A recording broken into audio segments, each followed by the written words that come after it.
guys, welcome back to my channel. If you're new here, hello, welcome. My name is Soph. On this channel we talk about all things books, beauty and anything in between. Today's video is going to be my November TBR. I have been quite lenient on myself because deep down I just have a feeling that like November is going to be really busy for me, and I don't know why because I haven't really got anything planned.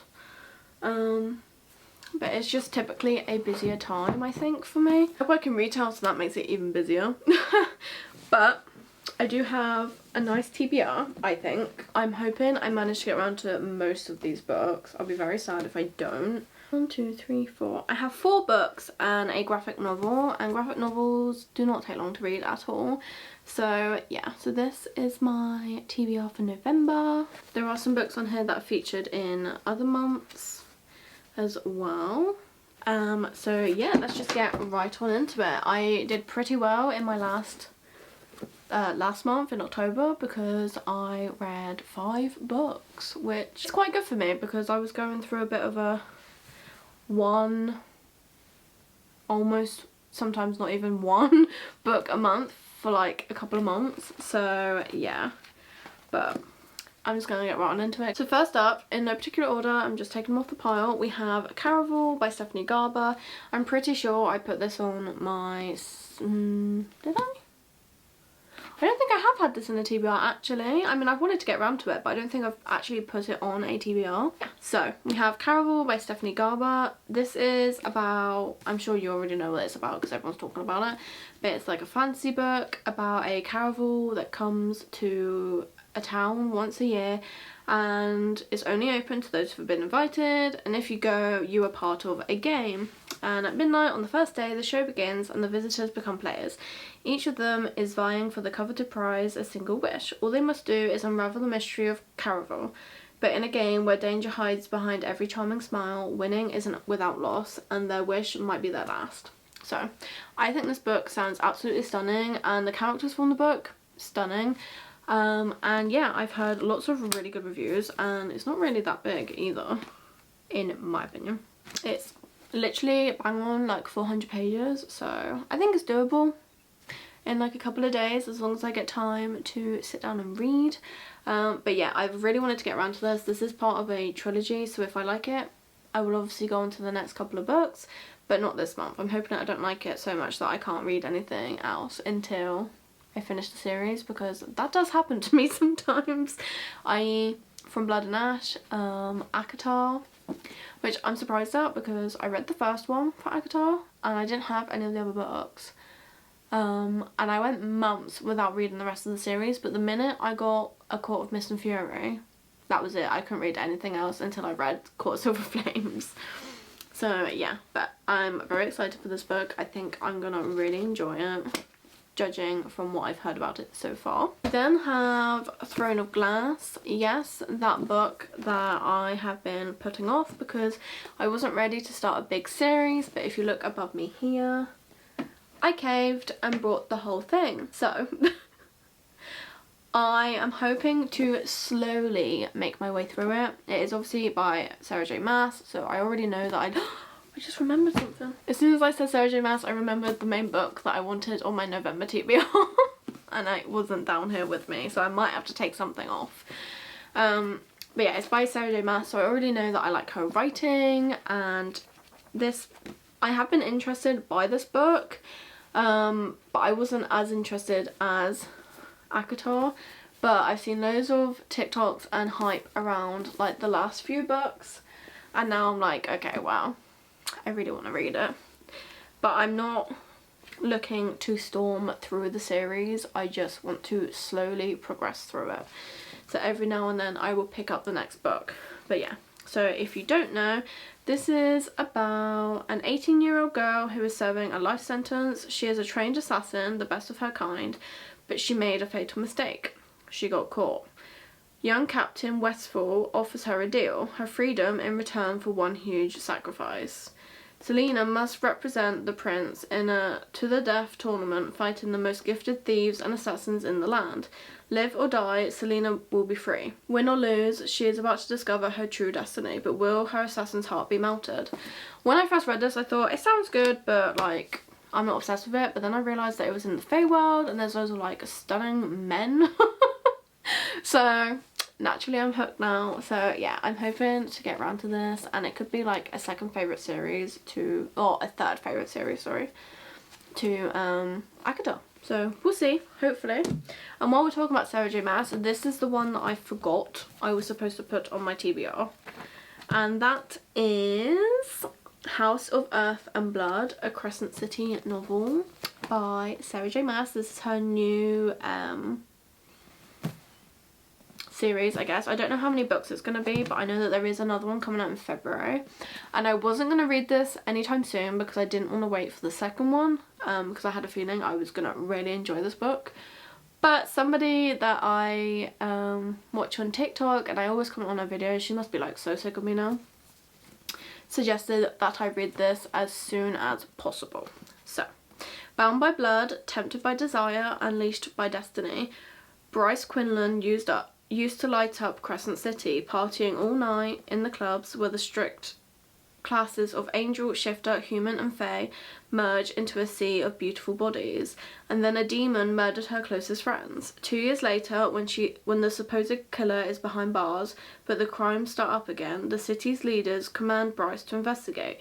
They assign an enslaved fallen angel, Hunt Athalar, to make sure she does, but as Bryce fights to uncover the truth and resist her attraction to the brooding angel who shadows her every step, she finds herself following a trail that leads deep into her own dark past. And doesn't that just sound amazing? Like, literally. However, this is a chunky book, so I don't know if I'm going to be able to read all the books that are on my TBR.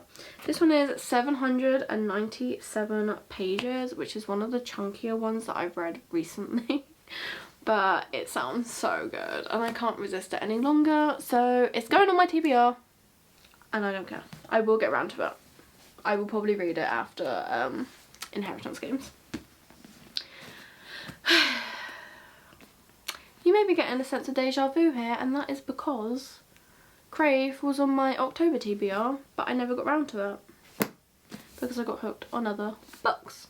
Crave is like a 4 or 5 book series at the moment by Tracy Wolff. It's about a girl who goes to a boarding school? I think it's a boarding school. There's nothing normal about Catmere Academy, nothing that is except Grace, the lone mortal in an elite school for witches, shapeshifters and vampires. Grace is a curiosity to some and an affront to others. When she is viciously attacked within days of her arrival, it quickly becomes clear that someone will go to great lengths to see her dead. Caught between warring factions, her life on the line, Grace doesn't have long to decide who she can trust, who she can love, and who she most definitely can't. So yeah, an addictive young adult paranormal fantasy with a bite.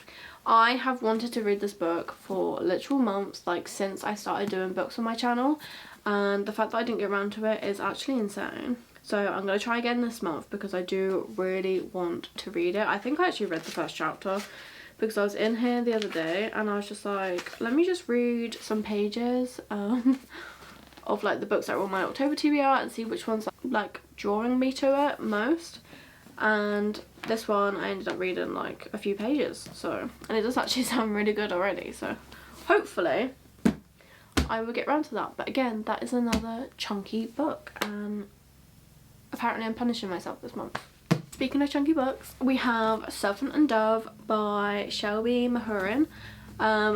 I don't actually know much about this book at all, which I'm completely fine with because my book doesn't actually have a proper blurb. So all it says is, a witch and a witch hunter thrust into holy matrimony. There was only one way such a story could end, a stake and a match. So we have a witch and we have a witch hunter and they are forced into like a marriage or whatever. So yes, but I'm glad that I don't know much about it because it means I'll be going in with a completely open mind. And I've heard, again, lots of mixed reviews on it, so I'm not sure about that one. It's 519 pages. So apparently I hate myself, but yes. So this, like, witches, witch hunters, they're obviously going to fall in love. I don't even need to know the blurb to know that. But yeah, so I am excited. This is definitely right on my street. I'm definitely going to be part of the group that loves the book, and there is actually 2 more after this one, so yay. And then finally, because I thought you've got a load of chunky books, so let's go easy on you, we have The Sad Ghost Club by Liza Meddings. And it's literally just this really cute graphic novel about a depressed ghost. So me vibes, and yeah, I should have read this during October. I don't know why I didn't. I will be reading this in between my stupidly chunky books. So yeah, I have obviously challenged myself a bit this month, so I better get my reading game on. I have Inheritance Games to finish first. I'm buddy reading Addie LaRue. There's just a lot of reading vibes going on. There is some more books that I do want to read, but I think some of them are better suited to December when it gets like proper cozy. I have more time. Like, I work in retail, so I don't get time around Christmas, but obviously I have Christmas Day. I normally have Christmas Eve off, I believe, or well, we normally get either Christmas Eve or Boxing Day off. Like if you work one, you have the other off. I normally work Boxing Day, which is fine because it's like Sunday hours, but I would much rather have like 2 days off. But yeah, so there's some books that I'm keeping for December for when it gets cozy and chill.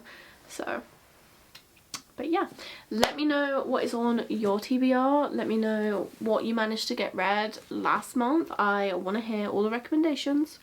And yeah, that is it for today's video. And that's the final one that I'm filming today. Also, before I go, you may have noticed that my background is a little bit different, because normally here I have my trolley with my books on, but we went to IKEA and I now have my own Billy bookcase. I do have a bookcase over there, which I'm pretty sure is a Billy bookcase, because it's like identical, but it's like oak coloured, and it's the landlord's, so it's not mine, but this is mine. So when we eventually move out, this will come with me. And I did need a new bookcase because I was running out of space on the other one, like completely. So yeah, so this will be in my videos. When I go back to not sitting on the floor, you'll be able to see more of the books, because I don't know, I just don't want to put anything on these two, because I don't think any of my books should be on the bottom. But yeah, so there's that. That is the end of today's video. Please give us a big thumbs up and a subscribe, because it really helps. I can't believe that I've shot up from like 100 and I think it was like 30 something all the way to 208 just because I started doing books instead of makeup, and I'm so much happier for it as well. Like, the book community is like not toxic at all. The beauty community is, and it's also like really competitive, and I'm just not all about that vibe. And books make me happy because I like to escape into all these fantasy worlds. So yeah, if you do have any recommendations off of like the books that you've seen that I enjoy, please do let me know. I am like always open to them. I will leave my Goodreads in the description below as well, in case you want to like be friends. And also, if there's any of you out there that want to be like book friends and do like buddy reads and stuff, because I love buddy reads, but I literally don't have any like in real life friends to do it with, so just let me know. Finally, thank you for watching. That is the end of this video. Bye guys.